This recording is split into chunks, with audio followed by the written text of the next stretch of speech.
communauté humaine de Bafoussam qui s'est étalée sur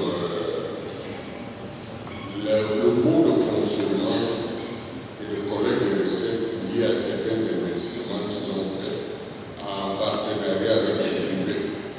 C'est très beau, c'est même type, ce qu'il a décrit, sauf que nous qui le pratiquons et qui nous apprêtons aussi à le faire à une échelle assez grande, on se sera attendu à ce que nous puissions retirer de son exposé les limites ou alors les écueils d'une telle pratique. Parce que ce qu'il nous a décrit, c'est tout est beau là-dedans. On aurait souhaité qu'ils nous disent, ok, quand vous venez là, faites attention à tel aspect du problème. Peut-être que les 10 ou 20 minutes qui lui étaient imparties ne suffisaient pas, mais c'est ce que nous voulions aussi en quelques minutes. Il peut, au risque d'improviser, nous dire que vous qui allez faire ça, faites attention à tel aspect. Parce que c'est ce que nous recherchons lorsque nous venons à des ateliers comme ceci. On a un vaste parcours en commun, de nombreux investissements, et on s'apprête justement à établir des conventions comme ça avec les privés. Et j'ai été très heureux qu'il développe cet aspect des choses. Mais je laisse sous ma femme par rapport à ça. Si vous pouvez nous donner quelques éléments ici ou alors, même au cours d'une séance de travail, c'est un sujet. Votre mère est un ami, donc on peut vous conseiller cela.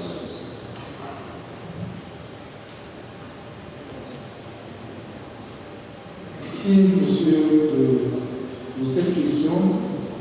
Je pense que dans l'exposé que j'ai fait, à chaque fois, j'ai essayé de donner un peu quelques philosophie. Lorsque j'ai parlé, par exemple, du faire, lorsqu'il s'agissait de confier la gestion à certaines personnes, je me suis appelé à dire qu'il faut faire attention parce que l'absence du désintéressement de la personne à qui on a confié, c'est-à-dire que lorsque vous confiez la gestion des confinements à quelqu'un et que la personne doit simplement attendre, vous donner des recettes et que la commune paye la contrepartie. Il faut faire attention à ce genre de gestion.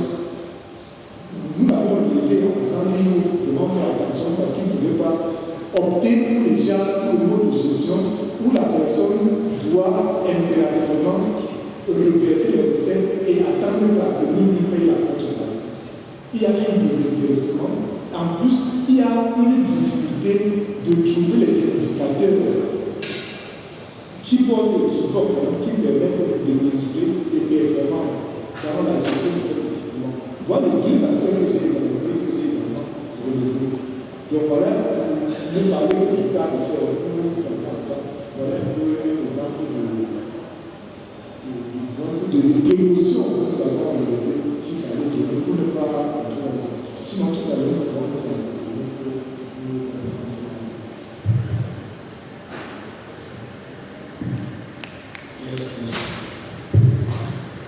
Merci pour la parole.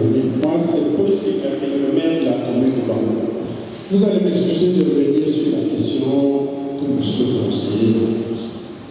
Moi, j'ai comme l'impression qu'on n'a pas touché le fond du problème. C'est l'impression que j'ai parce que Bamako est dans presque la même situation. La route régionale, la 615, passe en plein cœur de la ville.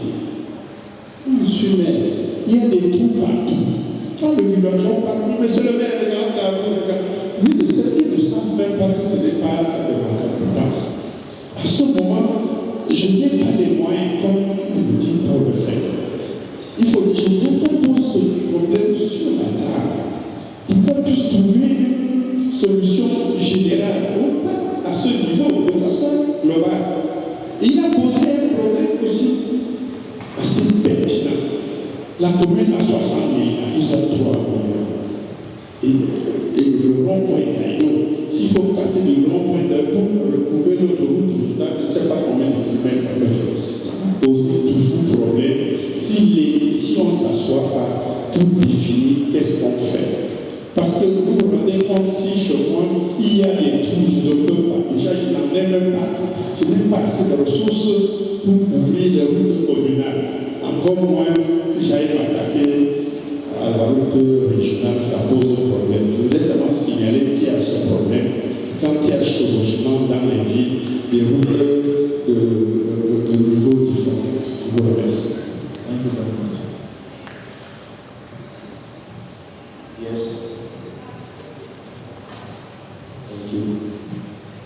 Julius Katanfo, University of China.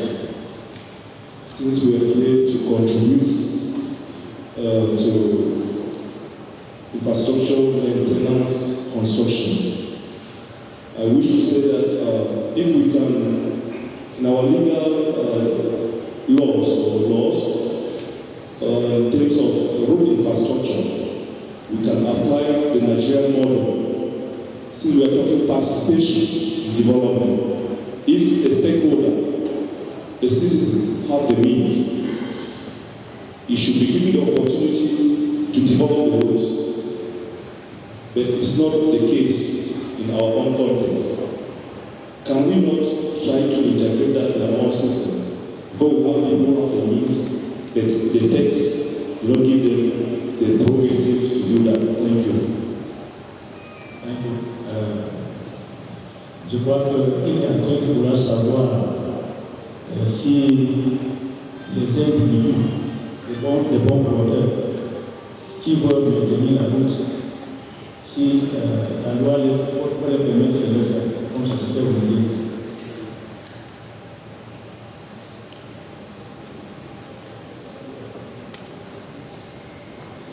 Merci pour la question. Je pense que chaque route est attribuée à des écoles. S'agissant des routes communales, il y a que le maire qui peut être tenu dessus. Et comme il disait tantôt, les routes régionales, c'est le conseil régional. Et les routes nationales, c'est le comité. Donc, un individu ne saurait aller détenir sur la route sans autorisation. Donc, voilà ce que je peux dire.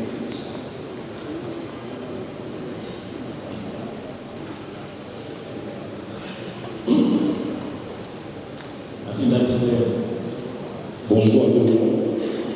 Je suis Evans Abba, inspecteur des études techniques à la communauté urbaine de Berthois.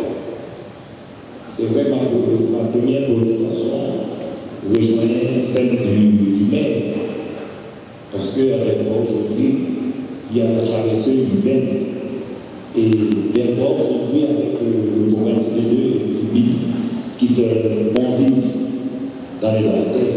Mais seulement pour traverser toute la ville de Berthois, il faut traverser les nids d'éléphants.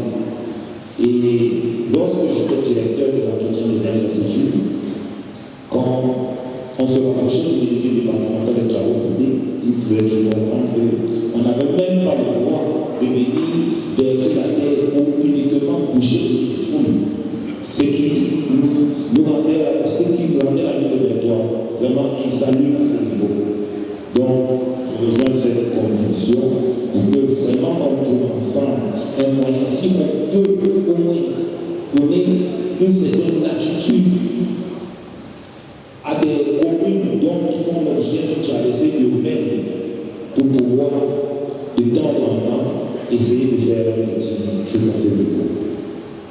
Je continuerai à poser une question au niveau à monsieur le coordonnateur du CD2, représentant la communauté urbaine du Baptiste, qui nous a fait un étalage sur le système d'affairage, qui est un mot d'affairage, qui est un mot de gestion des infrastructures.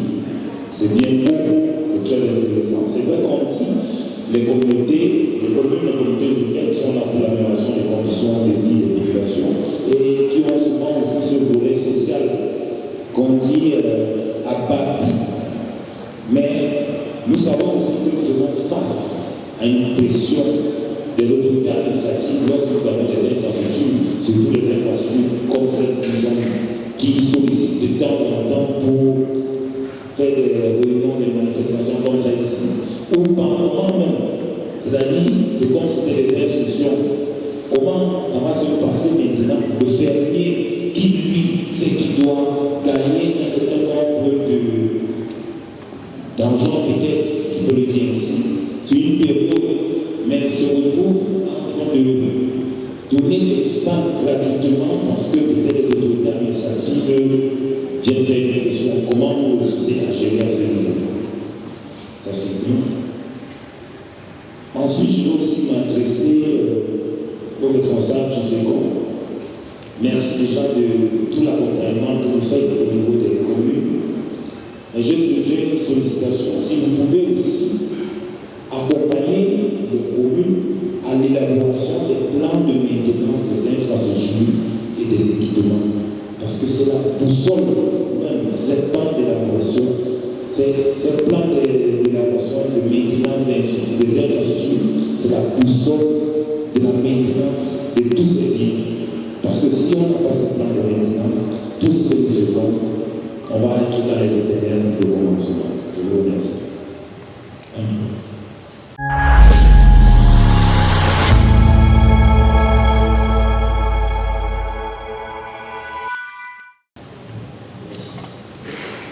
Merci, je voudrais prendre la parole en premier pour répondre à cette préoccupation du stade de département et de département. Déjà, il faut le dire, ça semble que vous voyez de votre préoccupation concernant les traversées urbaines qui sont finalement la compétence de l'INDEP ou certains qui sont aujourd'hui transférés aux régions. Personnellement, je me dis que c'est déjà une très bonne chose parce que la décentralisation implique deux aspects. Le transfert des compétences, c'est-à-dire on a donné cette compétence aux régions. Et en plus, aujourd'hui, j'ai le plaisir de comprendre qu'on a transféré les moyens aux régions. C'est beaucoup plus la proximité, la différence. Parce qu'auparavant, dans le cadre de la traversée de la Révolution, seule l'une était compétence pour intervenir sur la traversée de la Révolution. Et qui sait combien est-ce que nous avons de difficultés pour mobiliser les lignes pour intervenir sur cette traversée de la Révolution. Puisque le but devait faire les états de besoin, transférer à la ligne afin qu'on nous donne passer le marché aux entreprises. Aujourd'hui, c'est le niveau régional. Donc, je me dis que ce sera plus facile d'intervenir dans ces cas. Donc voilà ma contribution de cette première question. S'agissant de la gestion des équipements par l'utilisation de certains équipements sans payer les frais, nous avons par exemple de cette salle. Nous avons cette cérémonie de la journée mondiale de la culture sur une semaine. C'est une salle qui est confiée par le mode de gestion, par affirmage à un institutionnel qui va vraiment. Dans la concession, le fermier doit payer le loyer mensuel ou alors annuel à la collectivité. Ça doit payer le loyer sur un an et à l'avance. Mais il est plus facile au maire, si le maire veut engager la salle une semaine, de concéder le nombre de mois correspondant au fermier pour amortir ses investissements. Si on a dit la salle pour une semaine, ça veut dire que le fermier pourra payer 3 semaines du loyer du mois concerné. On fait des concessions comme ça pour essayer de gérer la cité. Nous avons parlé tout à l'heure de la gestion des équipements sportifs. Le maire ne peut pas aller demander au lycée de l'équipe de Saint-Jean ou de sport de payer chaque mois. Qu'est-ce qu'on fait? On fait des concessions, on a l'infrastructure que la communauté entretient. On se dit qu'on met ça dans la logique, par exemple, dans l'élément des déchets, des traitements de déchets, où les usagers ne payent pas la taxe pour la communauté supporte ces charges. Donc ça rentre dans la charge de du point de vue social de la communauté, avec les concessions que les maîtres peuvent faire avec les gestionnaires que le fermier. On vous remercie.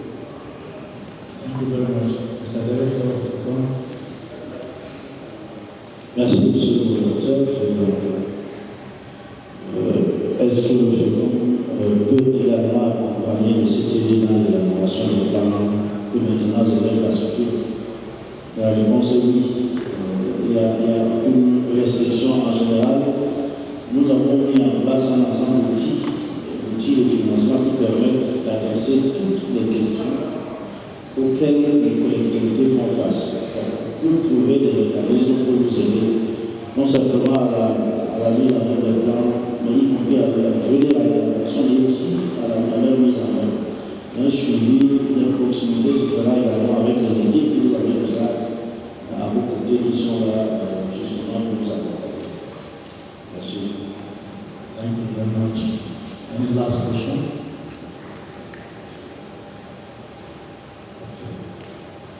No other question?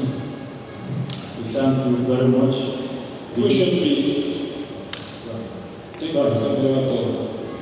Je suis disponible ingénieur civil à gestion urbanique en comité de Ma préoccupation sera beaucoup plus une proposition de recommandation. Elle est relative à la formation. Je tiens déjà à rendre hommage au FECOM relativement à l'accompagnement et aux formations qu'elles font au CDD, relativement à l'entretien des ouvrages. Aujourd'hui, beaucoup de CDD bénéficient des ouvrages, aussi bien du FECOM que de l'État, ou encore des organismes internationaux. Malheureusement, l'accompagnement est principalement financier. Il serait important que d'aventure les CDD de leur personnel puissent bénéficier le plus des formations au quotidien sur l'entretien de ces différents ouvrages. Parce que parfois, mobiliser autant d'argent pour mettre en œuvre une infrastructure qui, après quelques temps, sont détériorées. Parce que parfois, on peut avoir des agents, le plus souvent, qui n'ont souvent pas ce type de compétences. Il serait important de sortir de ces journées qu'on puisse mettre sur pied des comités de proximité qui pourront comme ça former les usagers, aussi bien les co-contractants sur la gestion de certains ouvrages. Parce qu'on finit tout ça comme celle-ci. Parfois, elle peut être gérée sur 10 ans. Mais après 10 ans, le prochain acquisiteur, comment est-ce qu'il fait? Il faudrait qu'il puisse être formé. Donc, ma doléance serait de souvent passer le temps dans les communes en ce moment pour nous former, pour mieux suivre, et mieux contrôler, et mieux gérer encore nos différents ouvrages. Merci bien. Oui. Merci beaucoup. Je pense que ce qui est dit là est extrêmement important. La formation. Je voudrais peut-être, on va lire un peu. La direction générale de FECOM a construit son siège actuel. Cela a appelé à un changement radical de paradigme, c'est-à-dire que vous avez des infrastructures, je ne sais pas, avec des équipements qu'on n'a jamais vu nulle part. Cela a nécessité, donc le directeur général a organisé au sein du FECOM des ateliers pour l'utilisation de tout ce qu'il y a comme infrastructure. Et je me réjouis ici de ce que nous accompagnons les collectivités, on construit ces infrastructures. Je le disais dans ma prise de parole, on a de plus en plus de changements que l'on observe. Il y a un maire qui vient de bénéficier d'un hôtel de ville flambant neuf, qui a saisi le directeur général de FECOM pour lui demander de voir si on peut accompagner son personnel dans l'utilisation de cette infrastructure. C'est capital. Parce qu'on le dit toujours, construire, on va dire que c'est un coût de millions, la maintenance parfois coûte plus cher. Ça c'est un fait. Les ingénieurs de génie civil vous diront certainement mieux que moi, maintenir une infrastructure, ça coûte excessivement cher. Et aujourd'hui, comme nous avons un certain nombre d'initiatives, des concours, le prix national FECOM intègre la gestion et l'entretien, la maintenance de l'infrastructure. Ce qui sont des bonnes pratiques que nous voulons promouvoir. Là où ça marche, il faudrait qu'on voit dans quelle mesure les autres peuvent faire pareil. Donc je pense qu'il ne faut pas faire l'économie de ces moyens-là pour former les utilisateurs. Et c'est très important. Parfois, on a des gens qui viennent, qui n'ont jamais vu un certain nombre de choses, qui viennent, même au niveau des latrines, confondre tout complètement. Ce sont des choses qu'on voit, qui sont des réalités. Et après, on est intégré qu'il y a une infrastructure après 5 ans qui ne fonctionne plus. Donc, je suis vraiment en accord parfait avec ce qui est dit. Il y a des formations que l'on intègre. La communauté urbaine vient d'investir et continue d'investir avec son partenaire dans un certain nombre de pays, y compris les bâtiments.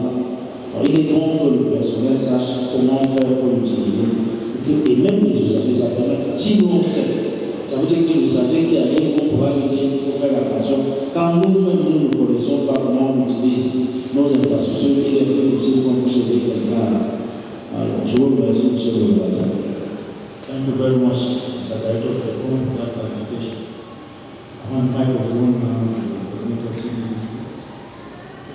Monsieur le directeur, de nous passer la parole pour réagir à cette préoccupation. Il faut dire, je vais partager avec vous quelques expériences pour cette préoccupation de M. Némot.